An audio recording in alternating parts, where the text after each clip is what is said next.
बिस्मिल्लाहिर्रहमानिर्रहीम। अस्सलामु अलैकुम स्टूडेंट्स, आप सेकंड ईयर मैथमेटिक्स का लेक्चर नंबर 20 देख रहे हैं। अभी तक जो हमने क्वेश्चन किए बाय डेफिनेशन डेरिवेटिव फाइंड करने के, उसमें हमने x की पॉजिटिव पावर सबसे पहले डिस्कस की, फिर नेगेटिव पावर्स वाले क्वेश्चन सॉल्व किए, फिर फ्रैक्शनल पावर्स वाले क्वेश्चन सॉल्व किए। अब देखें जो नेक्स्ट स्टेज है उसमें सिंपल x की पावर नहीं है, बल्कि x में देखें कोई चीज़ ऐड हो रही है। ये कुछ भी हो सकता है, x+4 हो सकता है, x+a हो सकता है, x+3 हो सकता है। ये मुख्तलिफ क्वेश्चंस हैं, तो इसमें थोड़ा सा फ़र्क आएगा जस्ट कहीं कहीं पे, बाकी टेक्निक सारी वही है। सबसे पहले देखें, हमने ये डिपेंडेंट वेरिएबल इंट्रोड्यूस करवाया, let y is equal to x+4 की पावर 1/3। और फर्स्ट स्टेप आपको पता है इंक्रीमेंट लेना होता है, तो ये जो x आ रहा था, x की जगह पे x प्लस डेल्टा x आ जाएगा। x को चेंज करेंगे तो रिजल्टेंटली y भी चेंज होगा, y प्लस डेल्टा y बन जाएगा। अब यहाँ से जो डिफरेंट चीज़ है वो ये है कि यहाँ से आपने ना ये डेल्टा एक्स वाली टर्म जो है इसको सेपरेट करना है, और बाकी जो क्वेश्चन वाली टर्म है वो अलग हो जाएगी। देखें ज़रा, ये x plus delta x plus 4 था ना, तो मैंने x प्लस 4 को अलग कर लिया और डेल्टा एक्स वाली टर्म को अलग कर लिया। ये बहुत ज़रूरी है। जब हम बाइनोमियल अप्लाई करते हैं ना, तो 1 plus x raise to power n, ये जो x है ना ये लेस देन 1 होना चाहिए। डेल्टा x आपको पता है हम जीरो की तरफ अप्रोच कराते हैं, इसलिए इस टर्म को हम स्मॉल बनाने के लिए यहाँ डेल्टा एक्स सेपरेट कर लेते हैं। फिर नेक्स्ट स्टेप क्या होता था, डेल्टा वाई फाइंड करने के लिए आपको पता है ये जो लेफ्ट हैंड साइड पे, बल्कि ये है ना लेफ्ट हैंड साइड पे जो वाई आ रहा होता है उसको उठा के राइट साइड पे शिफ्ट कर देते हैं, तो ये यहाँ पे माइनस वाई हो जाएगा। आपको पता है यहाँ पे माइनस वाई, और वाई की वैल्यू इक्वेशन 1 में लिखी होती है, तो ये वाई की वैल्यू मैंने डाल दी, माइनस वाई जो था ना उसकी वैल्यू ये वाई डाल दी इक्वेशन 1 को देखते हुए। अब बाइनोमियल अप्लाई करने के लिए यहाँ पे 1 चाहिए था मुझे, 1, तो 1 बनाने के लिए x+4 को कॉमन लिया, ये पावर समेत कॉमन आ गया 1। और देखें हर क्वेश्चन में अभी तक क्योंकि x की पावर होती थी, तो यहाँ डेल्टा x ओवर x की टर्म बन रही होती थी। इस दफ़ा जब x+4 कॉमन लेंगे तो डेल्टा x से x+4 डिवाइड होगा। ये चेंजेस जो है ये नोट करें जस्ट, बाकी प्रोसीजर सेम है। तो अब देखें 1 प्लस एक्स, ये हमारा पूरा x कहलाएगा फार्मूले के मुताबिक, और ये n है हमारा 1/3, माइनस एक्स प्लस 4 की पावर 1/3 अपनी जगह पे लिखा हुआ है। अब इन दोनों टर्म्स को देखें तो इस टर्म में भी x प्लस 4 जो है उसकी पावर 1/3 मल्टीप्लाई हो रहा है, और इसमें भी x प्लस 4 की पावर 1/3 आ रहा है। तो इन दोनों में से x प्लस 4 की पावर 1/3 जब कॉमन लेंगे, तो यहाँ से तो 1 plus delta x over x की पावर x प्लस 4 की पावर 1/3 रह गया ये वाली टर्म, और यहाँ से जब पूरा x प्लस 4 कॉमन आ जाएगा तो 1 रह जाएगा। अब हम बाइनोमियल सीरीज अप्लाई करने लगे हैं इस पर। बाइनोमियल सीरीज के लिए ये 1, ये x और ये n, ये जो नीचे फार्मूला गिवन है बॉटम पे, इसको देखें ज़रा, इसके ज़रिए अप्लाई करते हैं। 1 प्लस एन एक्स, n से मुराद होती है पावर और x से मुराद है 1 में जो टर्म ऐड हो रही है। 1 plus n x plus n minus 1 over 2 factorial x square and so on plus so on. और ये जो -1 एंड पे लिखा था ये अपनी जगह पे लिखा हुआ है -1। तो जैसा कि हर क्वेश्चन में होता था, यहाँ पे भी देखें -1 से +1 कैंसिल हो जाएगा, और ये जो बाकी टर्म्स बच रही हैं उनमें गौर करें। ये देखें delta x over x plus 4, यहाँ भी delta x over x plus 4, अगली जो टर्म होगी उसमें delta x over x plus 4 की पावर 3 होगी एंड सो ऑन। तो इन सब में से ना delta x over x plus 4 ये देखें कॉमन ले लेते हैं। Delta x over x plus 4 common लेंगे ना जब, तो यहाँ से फर्स्ट, क्योंकि 1 तो कैंसिल हो गया था, ये 1/3 यहाँ से रह जाएगा ये वाला, उसके बाद 1/3 इंटू 1/3 माइनस 1 ओवर 2 फैक्टोरियल ये रह गया, और delta x over x plus 4 की जो स्क्वायर था उसमें से एक पावर कॉमन ले ली, तो यहाँ देखें 1 पावर रह गई इसकी एंड सो ऑन। अब इसके बाद देखें x प्लस 4 की पावर ये 1/3 है, और नीचे जो x प्लस 4 है इसकी पावर 1 है। इसको जब ऊपर शिफ्ट करेंगे तो ये 1/3 में से एक पावर माइनस हो जाएगी। ये देखें x प्लस 4 की पावर 1/3 माइनस 1, और ये जो डेल्टा x था ये अपनी जगह पे लिखा हुआ है, ये डेल्टा x अपनी जगह पे मौजूद है। बाकी ब्रैकेट के अंदर वाली टर्म्स वैसे ही लिखी हुई हैं। तो आपको पता है x प्लस 4 की पावर ये जो 1/3 माइनस 1 है, 1/3 में से 1 माइनस करें तो बचता है -2/3। तो ये आप देख सकते हैं x प्लस 4 की पावर -2/3, ये हमने अभी लास्ट स्टेप में डिस्कस किया, और बाकी टर्म्स वैसे की वैसी लिखी हैं। तो हमने एक्चुअली सेकंड स्टेप में मेन हमारा काम ये होता है कि डेल्टा एक्स कॉमन लेना होता है। डेल्टा एक्स हमारा कॉमन आ गया, अब हम थर्ड स्टेप की तरफ मूव करेंगे। थर्ड स्टेप होता है dividing both sides by delta x. तो देखिए लेफ्ट हैंड साइड पे जो डेल्टा वाई था उसके साथ भी मैंने डेल्टा एक्स ये लिख दिया, डिवाइड कर दिया, और राइट हैंड साइड पे भी डेल्टा एक्स को डिवाइड कर दिया। तो इससे होगा ये कि डेल्टा एक्स चूंकि जीरो की तरफ अप्रोच कर रहा होता है, तो ये देखें जीरो ओवर जीरो फॉर्म को हमने रिमूव कर दिया, बाकी जो टर्म्स बच गई वो ये लिख दी। अब जब zero over zero form remove हो गई तो हम लिमिट ले लेते हैं फोर्थ और लास्ट स्टेप जो होता है हमारा। तो ये जो एक्सप्रेशन ऊपर लिखा है इसमें कुछ भी नहीं किया, सिर्फ लेफ्ट हैंड साइड के साथ भी लिमिट लिख दी है और राइट हैंड साइड के साथ भी लिमिट लिख दी है। लेफ्ट हैंड साइड पे आप देखें तो ये डेल्टा एक्स अप्रोच जीरो से मुराद है कि इंस्टेंटेनियस, और ये rate of change of y with respect to x, यानी डेफिनेशन बन गई डेरिवेटिव की dy बाई dx, ये डेफिनेशन बन गई डेरिवेटिव की। और राइट हैंड साइड पे जहाँ जहाँ डेल्टा x आ रहा था, ये देखें ये डेल्टा x आ रहा है, नेक्स्ट में delta x over x power 4 का होल स्क्वायर आएगा। ये आपको पता है इन्फिनिट सीरीज है, ये आगे चलती जा रही है।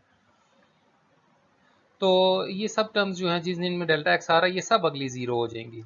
ये सब जब जीरो हो जाएंगी तो ब्रैकेट में सिर्फ 1/3 बचेगा। अब 1/3 मल्टीप्लाई हो जाएगा बाहर वाली टर्म के साथ, तो ये बच गया 1/3 इंटू एक्स प्लस 4 की पावर -2/3। तो अगर इसको ये -2/3 जो पावर है, अगर x प्लस 4 को नीचे शिफ्ट करें तो इसकी पावर +2/3 हो जाएगी, और ये आपका आंसर है। अब इस क्वेश्चन को देखते हुए आपने क्वेश्चन नंबर 1 का पार्ट 5 करना है, क्वेश्चन नंबर 2 का पार्ट 1 और 2 करना है। उसमें भी x पे कोई ना कोई चीज़ ऐड या सब्ट्रैक्ट हो रही है, तो बिल्कुल सिमिलर यही स्टेप्स फॉलो करनी है। डेल्टा x वाली टर्म को बस सेपरेट कर लेना है, तो x के साथ जो भी चीज़ ऐड हो रही है वो आखिर तक इसी तरह रहेगी डिवीजन में। ये देखें ये इस तरह से साथ आती रहेगी, तो इस तरह से ये क्वेश्चन आप करेंगे।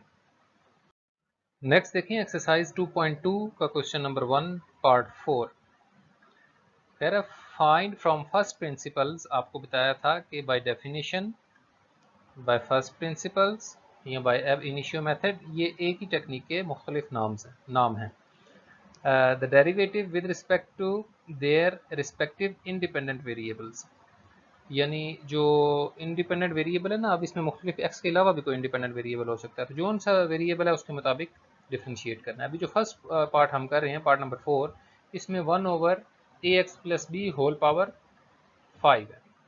तो सिमिलर प्रोसीजर है, देखें बस जस्ट अब देखें लास्ट क्वेश्चन में हमने देखा कि x में कोई चीज़ ऐड हो रही थी, अब इजाफा ये हो गया कि साथ एक चीज़ मल्टीप्लाई भी हो रही है अब x की। तो अब एहतियात से देखें ज़रा, let y is equal to 1 over a x plus b power 5 जो क्वेश्चन था, ये जो 1 over a x plus b power 5 है इसको a x plus b raise to power -5 लिख लिया। हमारा n क्या हुआ बाइनोमियल का -5। तो देखते हैं अपने स्टेप्स की तरफ मूव करते हैं। फर्स्ट स्टेप था इंक्रीमेंट लेना था हमने, तो गौर से देखें a into x plus delta x, बहुत एहतियात से यहाँ गलती करते हैं आप लोग कि ए एक्स प्लस बी है ना, तो इसको a x plus delta x plus b नहीं लिख देना। ए अगर एक्स के साथ मल्टीप्लाई हो रहा है तो एक्स प्लस डेल्टा एक्स पूरे के साथ मल्टीप्लाई होगा, a plus b raise to power -5, और एक्स को चेंज करने की वजह से वाई भी चेंज हो गया। तो ये जो ब्रैकेट के अंदर टर्म है इसको जरा सिंप्लीफाई करते हैं, तो ए अंदर मल्टीप्लाई होगा तो ए x plus a delta x plus B, ये ए अंदर मल्टीप्लाई होगा ब्रैकेट में। ये बहुत एहतियात से देखें, ये ए की जगह 2 भी हो सकता है, 3 भी हो सकता है, ये डेल्टा एक्स से भी मल्टीप्लाई होगा। और यहाँ पे मैंने आपको बताया था कि डेल्टा एक्स वाली टर्म को हमने सेपरेट करना होता है, क्योंकि हमारी ये जो बाइनोमियल में एक्स वाली टर्म बन रही होती है ना, ये लेस देन 1 होनी चाहिए। डेल्टा एक्स हम बहुत स्मॉल ले रहे हैं ना, अप्रोचिंग टू 0, इस वजह से डेल्टा एक्स वाली टर्म को हम सेपरेट कर लेते हैं, और बाकी जो ए एक्स प्लस बी बचा है, यानी क्वेश्चन वाली जो टर्म्स थी ए एक्स प्लस बी, इनको अलग कर लेते हैं, और डेल्टा एक्स वाली टर्म जो है उसको अलग कर लेते हैं। अब ये जो लेफ्ट हैंड साइड पे y प्लस डेल्टा वाई आपको नजर आ रहा है, इसमें से हमने अब डेल्टा वाई कैलकुलेट करना है। स्टेप 2 की तरफ मूव करते हैं हम, तो ये y जो है लेफ्ट हैंड साइड पे, ये राइट हैंड साइड पे जाएगा तो सब्ट्रैक्ट हो जाएगा, ये -y बन जाएगा। और y की वैल्यू इक्वेशन नंबर 1 में लिखी होती है, वो y की वैल्यू ये मैंने यहाँ पुट कर दी। तो डेल्टा y की वैल्यू क्या आ गई, a x plus b plus a delta x raise to power -5 minus y, और वाई की जगह उसकी वैल्यू लगा दी। ठीक हो गया। अब देखें बाइनोमियल वाली फॉर्म बनाने के लिए मुझे यहाँ पे ना देखें यहाँ पे 1 चाहिए, 1 plus x raise to power n, ये बाइनोमियल बनाना है हमने। ये जो बॉटम पे फार्मूला दिया हुआ ना 1 plus x raise to power n, ये शेप बनानी है। तो यहाँ पे अगर मैं 1 बनाना चाहता हूँ यहाँ पे, तो मुझे ये कॉमन लेना पड़ेगा। तो ये देखिए ये मैंने कॉमन लिया, ए एक्स प्लस बी को कॉमन लिया पावर समेत, तो पावर समेत ये कॉमन आ गया, यहाँ 1 आ गया।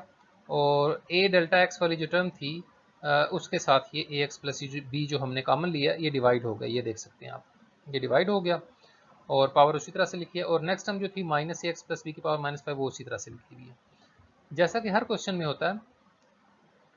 यहाँ पे इस टर्म को देखें ए एक्स प्लस बी की पावर माइनस 5 इसमें भी आ रही है और जो सेकंड टर्म है इसमें भी एक्स प्लस बी की पावर माइनस 5 आ रही है। इन दोनों में से हम ए एक्स प्लस बी की पावर माइनस 5 कॉमन ले लेते हैं, तो यहाँ से ये टर्म बच गई और सेकंड में 1 बच गया क्योंकि पूरा ए एक्स प्लस बी कॉमन आ गया। अब यहाँ पे हम बाइनोमियल सीरीज अप्लाई करेंगे। बाइनोमियल सीरीज अप्लाई करने से पहले ये देखें ये 1 है, लेफ्ट हैंड साइड को देखें बाइनोमियल सीरीज की, ये लेफ्ट हैंड साइड है, कंपेयर करें 1 प्लस एक्स। अब ये जो कुछ भी लिखा हुआ है ए delta x over a x plus B ये पूरा एक्स है और ये पावर में जो भी चीज़ लिखी होती है ये एन होता है। तो फार्मूला है 1 plus n x plus n into n minus 1 over 2 factorial x square and so on. तो इसके मुताबिक लिखते हैं फार्मूला, देखें 1 plus n x plus n n minus 1 over 2 factorial x square plus so on, ये यूं ही चलती जाएगी, इन्फिनिट सीरीज है। और ये जो लास्ट में माइनस 1 लिखा था ये अपनी जगह पे उसी तरह लिखा हुआ है। और जैसा हर क्वेश्चन में होता है यहाँ पे भी ये माइनस 1 से प्लस 1 कैंसिल हो जाएगा और जो बाकी टर्म्स बची हैं उनमें आप गौर करें तो ए delta x over a x plus B, A delta x over a x plus b का स्क्वायर, नेक्स्ट में ए delta x over a x plus b का क्यूब एंड सो ऑन, ये कॉमन आ जाए, ये सब में आ रहा है। तो ए डेल्टा एक्स प्लस ए एक्स प्लस बी जो है इसको हम जब कॉमन लेंगे, 1 तो कैंसिल हो गया था, यहाँ से माइनस 5 बच गया इस टर्म से और नेक्स्ट जो टर्म है उसमें स्क्वायर आ रहा था इसका ए delta x over a x plus b का, तो इसकी 1 पावर रह जाएगी यहाँ पे ये प्लस वन, ठीक है। तो ये फॉर्म बन गई हमारी। नेक्स्ट स्टेप में आपको पता है कि ए डेल्टा एक्स ये जब ऊपर जाएगा तो इसकी पावर माइनस होगी, तो माइनस 5 में से एक पावर माइनस हो जाएगी, माइनस 5 माइनस 1 बन जाएगी। ये आप देख सकते हैं a x plus b raised to power minus 5 minus 1, ये बेसिस को कंबाइन कर लिया, पावर्स को कंबाइन कर लिया इनकी। तो ऊपर जो ए डेल्टा एक्स था वो अपनी जगह पे लिखा हुआ है। बहुत एहतियात से अभी तक जितने भी क्वेश्चन हमने किए उसमें सिर्फ डेल्टा एक्स बचता था, यहाँ पे ए डेल्टा एक्स जो चीज़ एक्स के साथ मल्टीप्लाई हो रही होगी वो भी साथ बचेगी, बाकी ब्रैकेट के अंदर वाली टर्म्स सेम है। तो देखिए हमने डेल्टा एक्स को सेपरेट कर लिया ना, डेल्टा एक्स कॉमन ले लिया, इसका मतलब है स्टेप 2 हमारा कंप्लीट हो गया। अब स्टेप 3 की तरफ मूव करते हैं जो कि होता है dividing both sides by delta x. तो लेफ्ट हैंड साइड के नीचे भी डेल्टा एक्स लिख दिया, राइट हैंड साइड के नीचे भी डेल्टा एक्स लिख दिया। अब राइट हैंड साइड पे देखें ये डेल्टा एक्स से डेल्टा एक्स कैंसिल हो जाएगा और ए यहाँ पे बच जाएगा, इसको गौर से देखें, ये आखिर तक बचा रहेगा, आंसर में भी इन्वॉल्व होगा, ये देखें ए यहाँ पे बच जाएगा, ये एक्स्ट्रा चीज़ हो रही है इस क्वेश्चन में। तो ये चीज़ बच गई डेल्टा एक्स कैंसिल होने के बाद, यानी जीरो बाय जीरो फॉर्म हमारी रिमूव होगी, डेल्टा एक्स जो था वो ख़त्म हो गया।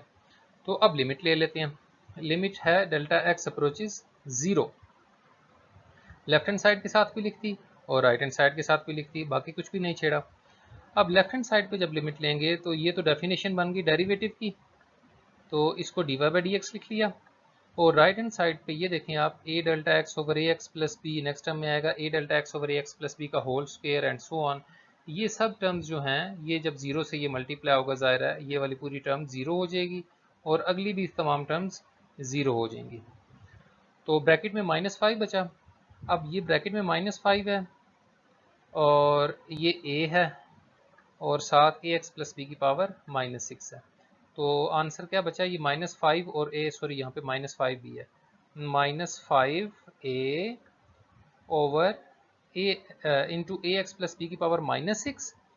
और ये देखें ये माइनस 5, सॉरी यहाँ पे मिस हो गया, माइनस 5 ए ऐसे आ जाएगा, minus 5 A over a x plus B की पावर 6, ये आपका आंसर होगा। ये माइनस 5 यहाँ पे नोट कर ले, माइनस 5 भी आएगा।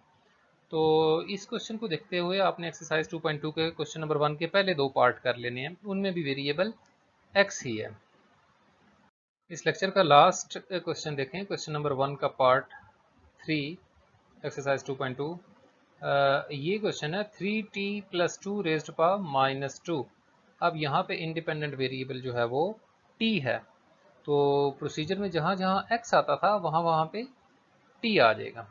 तो देखें सबसे पहले डिपेंडेंट वेरिएबल इंट्रोड्यूस करवाते हैं, let y is equal to 3t + 2 raised to power -2। First step क्या होता है, इंक्रीमेंट लेना है। अभी आपको बताया बहुत एहतियात से, जैसे x की जगह x प्लस डेल्टा x लिखते थे ना, उसी तरह यहाँ पे हो जाएगा t की जगह t प्लस डेल्टा t। और 3 क्योंकि t से मल्टीप्लाई हो रहा था, तो t की जगह जो भी चीज़ रिप्लेस की है उस पूरे के साथ 3 मल्टीप्लाई होना ज़रूरी है। यहाँ आप गलती करते हैं। तो 3 पूरे से मल्टीप्लाई होगा, तो t को हमने चेंज किया इंडिपेंडेंट वेरिएबल को, तो रिजल्टेंटली डिपेंडेंट वेरिएबल भी चेंज हो गया क्योंकि वो डिपेंड कर रहा था t पे। तो 3 को अंदर मल्टीप्लाई किया तो 3t plus 3 delta t plus 2 raised to power minus 2। तो जैसा मैंने आपको बताया कि ये डेल्टा वाली जो टर्म होती है ना, डेल्टा टी वाली, इसको अलग कर लेते हैं हम। ये देखें, इसको अलग कर लिया, बाकी जो क्वेश्चन में टर्म्स आ रही थी उनको अलग कर लिया। ये हमारी y प्लस डेल्टा वाई की वैल्यू आ गई। तो सेकंड स्टेप में क्या करना होता है, डेल्टा वाई की वैल्यू निकालनी होती है। उसके लिए ये जो y लिखा हुआ है इसको राइट साइड पे शिफ्ट करेंगे तो आपको पता है ये माइनस वाई बन जाएगा, और इसकी वैल्यू जो है ना ये माइनस वाई। देखें लेफ्ट पे डेल्टा वाई रह गया, y को राइट साइड पे शिफ्ट किया और ये y की वैल्यू पुट कर दी इक्वेशन 1 को देखते हुए। अब मैंने बायनोमियल वाली शेप बनाने के लिए ना, यहाँ पे देखें बायनोमियल बनाने के लिए यहाँ पे ये वाली इसको 1 बनाना है मैंने, तो इसको कॉमन ले लेता हूँ। ये देखें, ये मैंने कॉमन ले लिया, 3t प्लस 2 की पावर माइनस 2 को कॉमन लिया, यहाँ 1 रह गया। और ये जो 3 डेल्टा टी वाली टर्म थी इसके साथ ये 3t प्लस 2 डिवाइड हो जाएगा रेज़ टू पावर माइनस 2। और नेक्स्ट जो टर्म थी 3t प्लस 2 की पावर माइनस 2 वो वैसे ही लिखी गई है। अब जैसा हर क्वेश्चन में होता है यहाँ भी उसी तरह से ये देखें 3t प्लस 2 की पावर माइनस 2 यहाँ पे भी आ रहा है और 3t प्लस 2 की पावर माइनस 2 यहाँ पे भी आ रहा है। तो इसको कॉमन ले लिया, यहाँ से तो 1 plus 3 delta T over 3t plus 2 की पावर माइनस 2 बच गया और यहाँ पे 1 बच गया। अब यहाँ पे हम बायनोमियल सीरीज अप्लाई करेंगे। बायनोमियल सीरीज से अगर हम इसको कंपेयर करें, ये लेफ्ट हैंड साइड है 1 plus x raise to power n, तो ये 1 बना लिया हमने कॉमन लेके, प्लस x। अब ये जो कुछ भी लिखा हुआ ना 3 delta T over 3t plus 2, ये पूरा x है। फार्मूले में राइट हैंड साइड में हम इसको x पुट करेंगे और पावर में जो कुछ भी आ रहा होता है वो n होता है।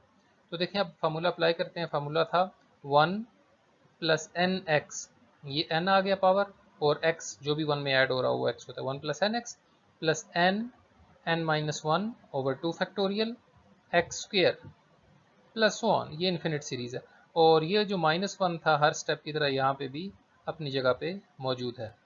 और ये हर स्टेप में जैसे कैंसिल होता है -1 और +1 यहाँ पे भी कैंसिल हो जाएंगे। अब जो बाकी टर्म्स बच गई हैं उनमें आप देख सकते हैं कि ये 3 delta T over 3t plus 2 जो हमारे फार्मूले में x की वैल्यू थी, 3 delta T over 3t plus 2, ये कॉमन है हर टर्म में, तो इसको कॉमन ले लिया। यहाँ से तो सिर्फ -2 रह गया इस फर्स्ट वाली टर्म में से, और सेकंड वाली टर्म में से इसका स्क्वायर आ रहा था 3 delta T over 3t plus 2 का, तो यहाँ पावर 1 रह गई उसकी, प्लस 1, ये इन्फिनिटी तक जा रही है। अब नेक्स्ट स्टेप में हम यूँ करेंगे कि ये देखें ये भी 3t प्लस 2 है और ये भी 3t प्लस 2 है, इधर पावर -2 है, ये जब ऊपर शिफ्ट करेंगे इसको तो ये पावर -1 हो जाएगी, तो 3t प्लस 2 की पावर -2 -1 हो जाएगी। ये आप देख सकते हैं 3t प्लस 2 की पावर -2 -1, और जो ऊपर 3 डेल्टा टी लिखा था वो अपनी जगह पे मौजूद है। ठीक हो गया। नेक्स्ट देखें कि ये -2 प्लस ये सोन जितनी भी टर्म्स हैं ब्रैकेट में ये उसी तरह से लिखी हुई। अब देखें डेल्टा x जैसे हम कॉमन लेते थे, यहाँ पे हमने डेल्टा t कॉमन ले लिया, यानी हमारा स्टेप 2 कंप्लीट हो चुका है। तो dividing both sides by delta t, यानी थर्ड स्टेप की तरफ मूव करते हैं। तो लेफ्ट हैंड साइड पे जो डेल्टा y था उसके नीचे भी डेल्टा t लिख दिया, और राइट हैंड साइड पे जो टर्म्स आ रही थी उनके नीचे भी डेल्टा t लिख दिया। तो ये देखें डेल्टा t से डेल्टा t कैंसिल हो जाएगा और हमारे पास ये टर्म्स बाकी बच जाएंगी। इस 3 का ख्याल करना, यही मैं बता रहा था आपको कि इंडिपेंडेंट वेरिएबल के साथ जो भी चीज़ मल्टीप्लाई हो रही होगी वो आखिर तक यूँ ही साथ रहेगी। तो ये बच गई। अब जब हमने 0 पर 0 फॉर्म रिमूव कर दी, यानी डेल्टा टी को कैंसिल कर दिया, तो हम लिमिट ले लेते हैं। जैसे हर क्वेश्चन में हम डेल्टा एक्स की लिमिट 0 की तरफ अप्रोच करते थे, इसी तरह यहाँ पे डेल्टा टी टेंड्स टू 0 होगा। तो लेफ्ट हैंड साइड के साथ भी लिमिट डेल्टा टी अप्रोचेज 0 लिखती है और राइट हैंड साइड के साथ भी लिमिट लिखती। अब लेफ्ट हैंड साइड पे तो ये डेफिनेशन बन गई डेरिवेटिव की, इसको लिख देंगे dy बाई डी टी। अब देखें इंडिपेंडेंट वेरिएबल t है ना, तो dy बाई डी टी बन जाएगा।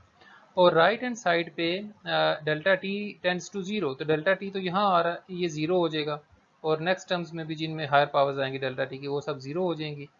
तो देखें -2 से आ गई ये टर्म सारी 0 हो गई। तो ब्रैकेट से बचा -2 और ये बचा 3। तो -2 जब 3 से मल्टीप्लाई होगा तो -6, सॉरी ये -6 है, -6 into 3t + 2 raised to power -3। और अगर आप इसको ये जो पावर -3 है इसको नीचे लिखेंगे तो पावर 3 हो जाएगी, और ऊपर ये -6 है, 3 2 6। सॉरी ये ब्रैकेट वाला जो -2 था ये मुझसे इग्नोर हो गया, आपने ऐसी गलती नहीं करनी, बहुत एहतियात से, कि ये -2 ब्रैकेट के अंदर से बच रहा है और बाहर 3 है, तो -2 इंटू 3 6 होगा, तो ये -6 है, इसको नोट कर लें। अब इसको देखते हुए आपने सॉरी एक्सरसाइज 2.2 का क्वेश्चन नंबर 1 का लास्ट पार्ट यानी पार्ट 5 ट्राई करना है। उसमें जैसे यहाँ पे इंडिपेंडेंट वेरिएबल t था ना, तो वहाँ पे इंडिपेंडेंट वेरिएबल z है, बस डेल्टा z होगा, यहाँ पे डेल्टा z से डिवाइड करना होगा और लिमिट डेल्टा z अप्रोचेज 0 करनी होगी, बस ये फ़र्क आएगा, और डेरिवेटिव बनेगा dy/dz। तो यूँ थे ये questions by definition derivative evaluate करने के।